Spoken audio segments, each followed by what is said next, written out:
د یو څو شېبو لپاره منور قصید راشه،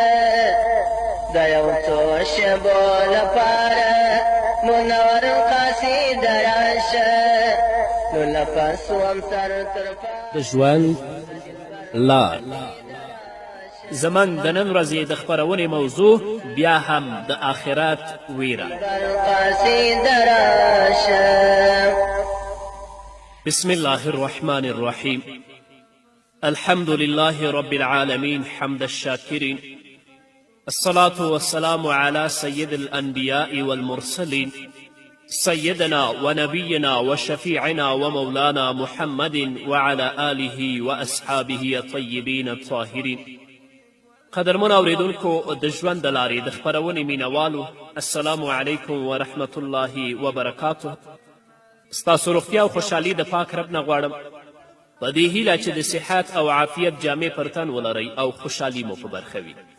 دا دی زه محمد یاسین فهیم د ژوند د لارې د خپرونې په وړاندې کولو کې ستاسو په خدمت کې یم. زموږ د نن ورځې د خپرونې موضوع بیا هم د آخرت ویره. درنو اوریدونکو، حضرت ابوبکر صدیق رضی الله تعالی عنه له ټولو نه زیات محمد رسول الله صلی الله علیه وسلم ته نږدې کس و. حضرت ابوبکر صدیق رضی الله تعالی عنه په مسلمانانو کې له ټولو څخه افضل او له ټولو څخه بهتر او غوره و. د ده درجه او مرتبه له بیان څخه وتلې ده. رسول اکرم صلی الله علیه وسلم حضرت ابابکر صدیق ته د الله تعالی د خوښي او د جنت د لاسته راوړلو زیری ورکړی و. د رسول اکرم صلی الله علیه وسلم له رحلت څخه وروسته او د وفات څخه وروسته صحابه و کرامو رضی الله تعالی عنهم حضرت ابابکر صدیق د رسول الله خلیفه او ځایناستی وټاکه. د ده د قوت او شان دا حالت و چې ټول عرب د ده تر اقتدار لاندې ول او لښکر یې یو خوا د شام په میدانونو کې له رومي لښکرو سره او بل خوا په عراق کې د فارس له لښکرو سره په جګړه بوخت و او په دواړو ملکونو کې بریاوې ترلاسه کولې. ابابکر صدیق رضی الله تعالی عنه سره د دومره شان او شوکت، سره د دومره اقتدار، هر وخت او په هر کار کې له الله رب العزت څخه ویرېده او د آخرت له سوال او ځواب څخه لړزېدونکی و. تل لپاره د آخرت ویره د هغه مبارک په زړه کې پرته وه. زما او ستا څه حال دی؟ کله دې د آخرت ویرې ته په خپل زړه کې ځای ورکړی او کله په دې سوچ او فکر کې شوی چې الله رب العزت به په آخرت کې زما د عملونو زما نه پوښتنه کوي؟ حضرت ابوبکر صدیق رضی الله تعالی عنه د ډیر نرم زړه څښتن و. د قرآن کریم د تلاوت پر وخت به یې د خشوع او خضوع له امله له سترګو بې اختیاره اوښکې جاري شولې او داسې به په چیغو چیغو ژړل چې د شا او خوا خلک به پرې راټول شول. الله رب العزت هغه ته دومره نرم زړه ورکړی و، دومره له آخرت څخه ویرېده چې د ویرې د وجې نه به یې ساړه ساړه آهونه ویستل، تر دې چې هغه ته د اواه منیب لقب ورکړی شو، یعنی ډیر آه ویستونکی او د الله رب العزت لور ته رجوع کوونکی. حضرت ابابکر صدیق رضی الله تعالی عنه به چې کله په مانځه ودرېده نو د یو بېحسه لرګي په شان به ښکاره کېدل. د زړه د نرموالي له امله به یې دومره وجړل چې سلګۍ به یې وهلې. د آخرت له ویرې او پند اخیستلو له امله یې دا حال و چې کله به یې شنه ونه ولیدله نو ویل به یې کاشکې زه دا ونه وای چې له راتلونکو فسادونو او جنجالونو څخه آزاد وای او چې د کوم بڼ او باغ له څنګ څخه به تېرېده او مرغان به یې له ښکلو آوازونو سره ولیدل، سوړ او سیلی به یې ویست. وبه یې ویلې مرغانو تاسې ته دې مبارک وي، چیرته چې غواړئ والوځئ الوځئ، د کومې ونې سوري ته چې وغواړئ کښېنئ او د قیامت په ورځ له تاسې سره حساب او کتاب نه کیږي. کاشکې چې ابوبکر هم ستاسې په څیر یو مرغه وی. ګورئ تاسو د ابوبکر شان ته وګورئ چې محمد رسول الله صلی الله علیه وسلم ته له ټولو نه نږدې کس دی او په ټولو مسلمانانو کې بهتر او غوره دی او بیا هم د آخرت نه او د حساب او د کتاب نه څومره ویریږي. راځئ درنو اوریدونکو د الله د حکمونو پابند شئ، د الله د اوامرو پابند شئ، خپل ژوند د الله رب العزت د کلام په رڼا کې د محمد رسول الله صلی الله علیه وسلم د لارښوونو او ارشاداتو په رڼا کې تیر کړئ تر څو رب العزت هغه سخته ورځ په موږ او تاسو باندې آسانه کړي. کله به چې حضرت ابابکر صدیق رضی الله تعالی عنه خطبې ته پورته شه، نو د خطبې تر مخه به یې خلکو ته له الله رب العزت څخه د ویرې تعلیم ورکوه. حضرت عبدالله بن حکیم رضی الله تعالی عنه فرمایي چې یوه ورځ حضرت ابابکر صدیق رضی الله تعالی عنه خطبه ویله او وی ویل زه تاسو ته وصیت کوم چې له الله رب العزت څخه وویرېږئ څرنګه چې د الله حق دی او په دعا کې امید او ویرې سره یو ځای ژړا او زاری هم وکړئ. وګورئ چې الله رب العزت د زکریا علیه الصلاة والسلام او د هغه د کورنۍ په تعریف کې فرمایي کانو یسارعون فی الخیرات ویدعوننا رغبا ورهبا وکانو لنا خاشعین. زکریا علیه الصلاة والسلام او د هغې کورنۍ د خیر او نیکي په کارونو کې تلوار کوه او د رغبت او ویرې په حالت کې له موږ څخه دعا غوښتله او له موږ څخه ویرېدل. نو حضرت ابابکر صدیق رضی الله تعالی عنه به هم د خطبې ویلو نه مخکې خلکو ته د ویرې تعلیم ورکوه. ډېر وخت به حضرت ابابکر صدیق رضی الله تعالی عنه داسې ویل ای خلکو د الله رب العزت له ویرې وجاړئ او که ژړا نه درځي نو د ژړا هڅه او کوشش وکړئ. یوه ورځ حضرت ابابکر صدیق رضی الله تعالی عنه د خطبې ورکولو لپاره پاڅېده، داسې وفرمایل ای خلکو تیر کال د ګرمي په موسم کې مې نبی کریم صلی الله علیه وسلم څخه واورېدل. حضرت ابابکر صدیق دومره وویل او په ژړا شو. بیا یې خپل ځان سنبال که او وی ویل تیر کال مې د ګرمي په موسم کې له نبی کریم صلی الله علیه وسلم څخه واورېدل. همدومره یې وویلې او بیا په ژړا شو ځکه رسول الله وفات شوی. بیا یې وفرمایل رسول الله صلی الله علیه وسلم وفرمایل له الله تعالی څخه د خپلو ګناهونو بخښنه او د دنیا او آخرت هوسایي او صحتمندي وغواړه. دا هغه وصیت چې محمد رسول الله صلی الله علیه وسلم حضرت ابابکر صدیق رضی الله تعالی عنه ته کړی و او حضرت ابابکر صدیق رضی الله تعالی عنه یې د حضرت محمد صلی الله علیه وسلم امتیانو ته کوي. یوه ورځ حضرت ابابکر صدیق رضی الله تعالی عنه په خپل تقریر کې داسې وفرمایل چیرته دی هغه د ښکلو او روښانو څیرو لرونکي چې په خپلې ځواني سره به خلک حیرانول، چیرته دی هغه پاچاهان او سلاطین چې لوی لوی ښارونه آبادول او کلا به یې ورڅخه تاوولې، چیرته دی هغه زړور چې د جګړې په ډګر کې بریاوې ترلاسه کولې چې د زمانې څرخ هغوی تیت او ذلیل کړل او مټې ورماتې کړې. یعنې هغوی چې نشته نن ورځ د دنیا نه تللي دي. دغه وخت په موږ او تاسو باندې هم راتلونکی دی. زو به خو راځئ داسې عملونه وکړئ چې د آخرت په ورځ الله رب العزت ته په اوچته غاړه باندې ودرېږئ او د هغې سختې ورځې د وحشت او د هیبت نه الله رب العزت تاسو په خپل حفظ و امان کې وساتي. تاسو وګورئ د حضرت ابابکر صدیق رضی الله تعالی عنه د وینا په هر لفظ کې پند او عبرت پروت دی، خو په دې شرط چې موږ دې ته متوجه شو او د دې پند نه موږ او تاسو عبرت واخلو، پند واخلو. یو صحابي چې نوم یې رافع تایي دی، یو ورځ صدیق اکبر رضی الله تعالی عنه ته وویل ای ابابکر صدیقه ما ته څه نصیحت وکړه. حضرت ابابکر صدیق رضی الله تعالی عنه ورته وفرمایل الله تعالی دې پر تا رحمت او برکت نازل کړي، لمونځ کوه، روجې نیسه، زکات ورکوه، حج کوه او تر ټولو ستر نصیحت دا دی چې هیڅکله هم امارت او حکومت ونه غواړي او ویې نه مني. ځکه چې په دنیا کې د امیر مسئولیت زیاتیږي او د قیامت په ورځ له هغه څخه ډیر سخت حساب اخیستل کیږي او د هغه عملنامه ډیره اوږدیږي. نن ورځ راشه د امارت او د حکومت لپاره خلک وژل کیږي، د خلکو وینې څکل کیږي تر څو چې هغه حکومت او امارت ترلاسه کړي او حتی ځینې څوکۍ خو په پیسو باندې خرڅېږي چې څنګه په پیسو لاسته راوړي. رسول اکرم صلی الله علیه وسلم د حضرت ابابکر صدیق د ایمانی عظمت په باره کې فرمایل دي د ابوبکر صدیق رضی الله ایمان د ټولو مسلمانانو له مجموعي ایمان څخه دروند دی او سربیره پر دې ابوبکر صدیق رضی الله تعالی عنه د خپل ځان په اړه داسې فرمایي که زما یوه پښه د جګړې په ډګر کې وي او بله پښه مې له هغه څخه بهر وي بیا هم زه خپل ځان د الله تعالی له قهر او غضب څخه محفوظ نشم ګڼلی. دا وینا خپله د ابوبکر صدیق رضی الله تعالی عنه د ایمانی قوت نتیجه ده.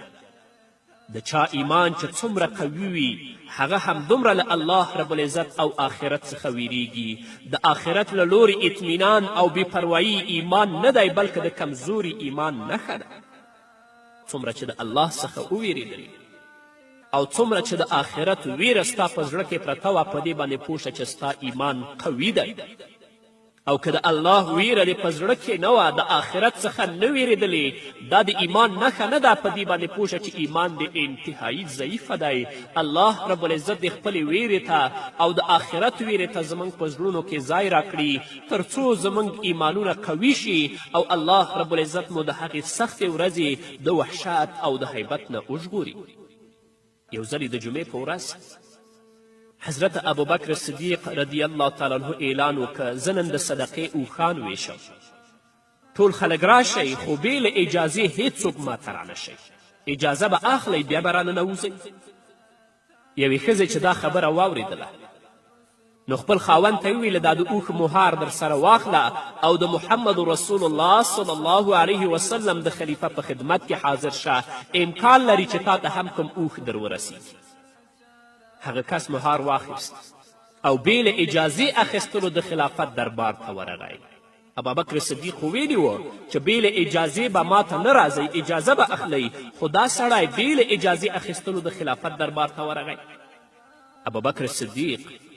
رضی الله تعالی عنه له هغه څخه مهار واخیست او د ادب په ډول یې هغه سړی په هماغه مهار باندې ووهه. کومه رسۍ چې ورسره وه په هغې سره دا سړی ووهه. کله چې حضرت ابوبکر صدیق رضی الله تعالی عنه د اوښانو له ویشلو څخه خلاص شو ویې فرمیل هغه سړی چې ما ووهه هغه را وغواړئ چیرته دی؟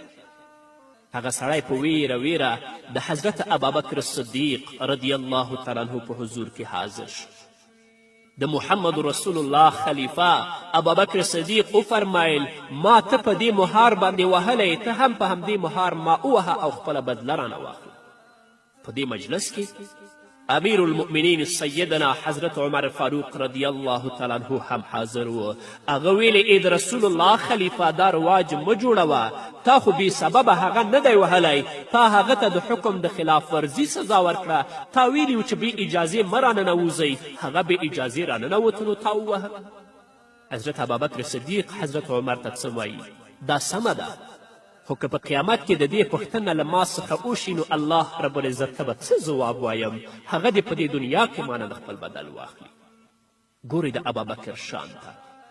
چې محمد رسول الله ته تر ټولو نږدې کس دی. وګورئ د ابوبکر شان ته چې په ټولو مسلمانانو کې بهتر او غوره دی. وګورئ د ابوبکر شان ته چې په دنیا کې محمد رسول الله هغه ته د الله رب العزت د رضا او د جنت زیری ورکوي خو بیا هم د الله نه او د آخرت نه څومره ویریږي. څومره چې ابوبکر ویرېدلی دی که فیصدي موږ او تاسو همدومره د آخرت او د الله نه وویریږو الله به موږ او تاسو کامیابه کړي. خو زموږ او ستاسو ژوند سراسر په غفلت کې تیریږي. الله دې زموږ او تاسو په حال باندې رحم وکړي. الله دې توفیق راکړي چې د الله د حکمونو مطابق او د الله د اوامرو مطابق او د محمد رسول الله د ارشاداتو مطابق خپل ژوند تیر کړو. هغه یو کس وهي سره د دې چې مجرم هم دی د هغه په نظر باندې خو بیا هم وایي چې راشه بدله دې مانه په دنیا کې واخله. دا نن خلک چې خپل ژوند ټول په ظلم وحشت او بدبختي کې تیروي دوی به د آخرت په ورځ د الله په حضور کې څه ځواب وایي. الله دې په موږ او تاسو ټولو باندې رحم وکړي. په همدې هیله درنو اوریدونکو نور به واورو خو د یوې دمې نه وروسته د هوس په پرو لاړې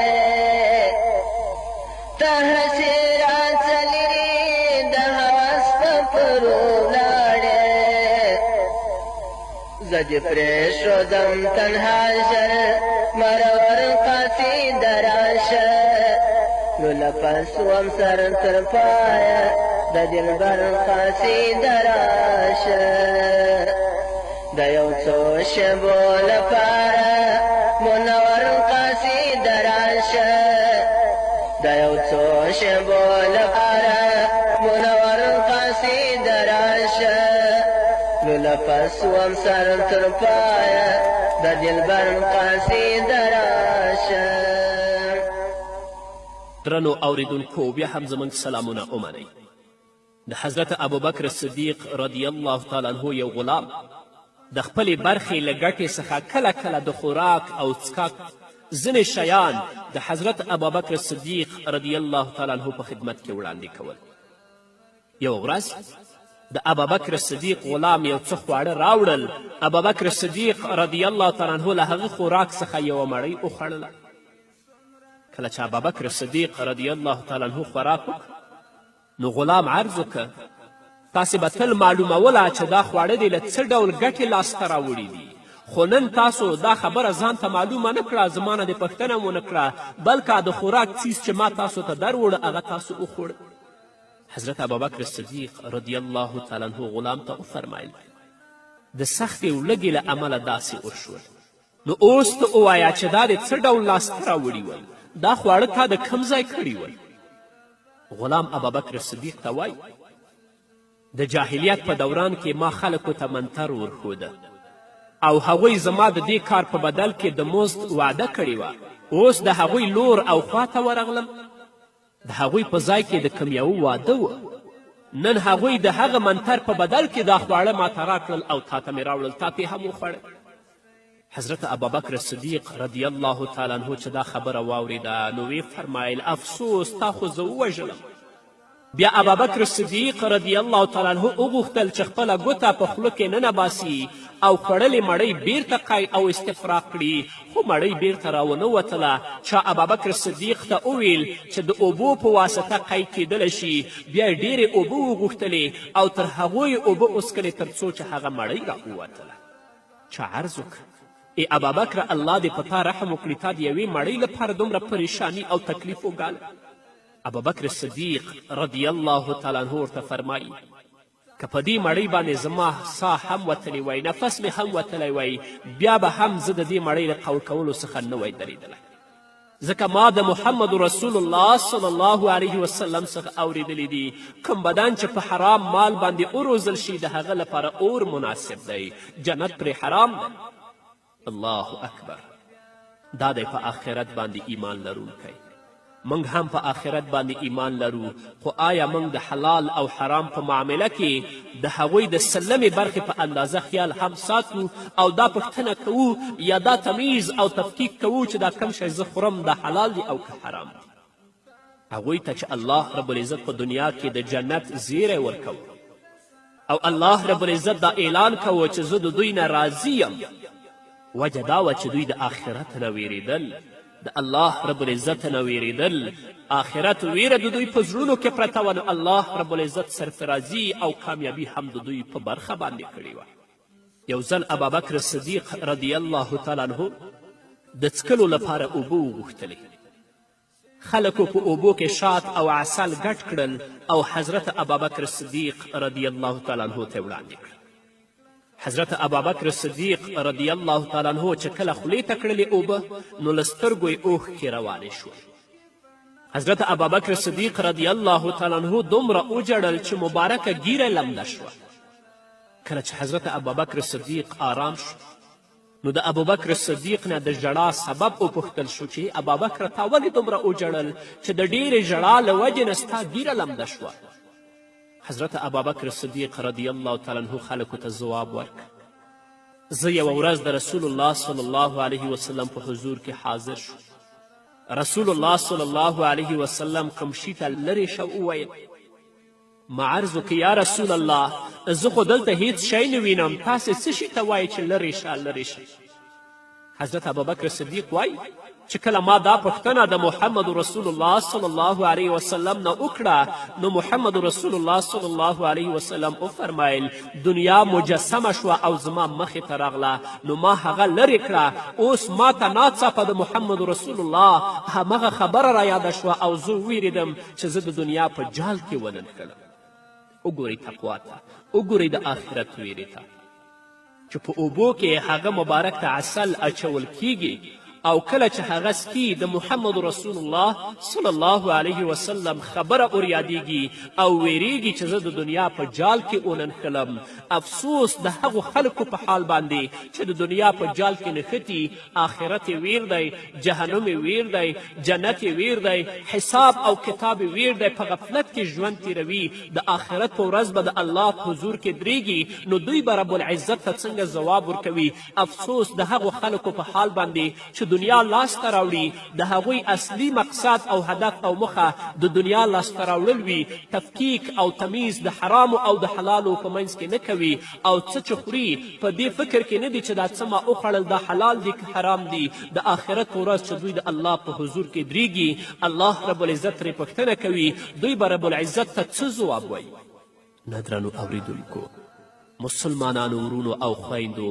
راځئ د آخرت ویرې ته په خپلو زړونو کې ځای ورکړئ د دنیا ژوند محدود دی د دنیا ژوند لنډ دی چې د آخرت په ورځ الله رب العزت څخه موږ او تاسو مسؤول نه یو واقعا که څوک د آخرت د ورځې نه ویرېږي هغه به کله هم لمونځ پرې نه دی که څوک د آخرت د ورځې نه ویرېږي هغه به غیبت نه کوي حرام به نه خوري سود به نه خوري رشوت به نه کوي او خویندې به خرابې جامې نه اغوندي بېنمازي به نه کوي نن چې هر څه کوو د الله ویره زموږ په زړونو کې نشته د آخرت ویره زموږ په زړونو کې نشته یو ځل امیر المؤمنین عمر فاروق رضی الله تعالی عنه ابابکر صدیق رضی الله تعالی عنه ته ورغی ګوري چې ابابکر صدیق رضی الله تعالی عنه خپله ژبه نیولې او کشوي عمر رضی الله تعالی عنه ورته ویل الله دې وبخه داسې مه کوه حضرت ابابکر صدیق رضی الله تعالی عنه ځواب ورکه همدې ژبې زه برباد کړی یم نو ځکه مې اوس نیولې ده او راکاږم د حضرت ابابکر صدیق رضی الله تعالی عنه دا واقعه موږ ته پند او نصیحت دی موږ د خپلې ژبې په هکله څومره غافل او بې پروا یو چې څه مو خولې ته راځي هغه په ژبه وایو او هیڅ پروا هم نه کوو موږ د دې فکر هم نه کوو چې د صدیق اکبر رضی الله تعالی عنه له خولې څخه دی زموږ په شان کومه خبرې وتلې وي بیا هم حضرت ابابکر صدیق خپله ژبه کشوي او په خپله خپل ځان ته جزا ورکوي ټوله ورځ موږ او تاسو دروغ وایو بدې خبرې کوو غیبت کوو تهمت کوو خو کله مو هم ژبه ونه نیوله د خپلو اعمالو ته متوجه نه شو چې د الله رب العزت نه بخښنه وغواړو الله دې زموږ په حال باندې رحم وکړي غیر د الله د فضل نه والله که داسې اعمال لرو چې په هغه باندې الله موږ ته بخښنه وکړي نو الله دې موږ ته د نیکو اعمالو توفیق راکړي الله دې په خپل فضل رحم او کرم سره موږ او تاسو ته بخښنه وکړي په همدې هیله درانو اوریدونکو دا وه زموږ د نن ورځې خپرونه چې ستاسو درانه حضور ته وړاندې شوه تر بلې خپرونې پورې چې زه بیا هم ستاسو درانه حضور ته راځم تاسو ټول په لوی الله سپارم پاتې ژوند مو نیکمرغه ښاد بریالي او کامیاب اوسئ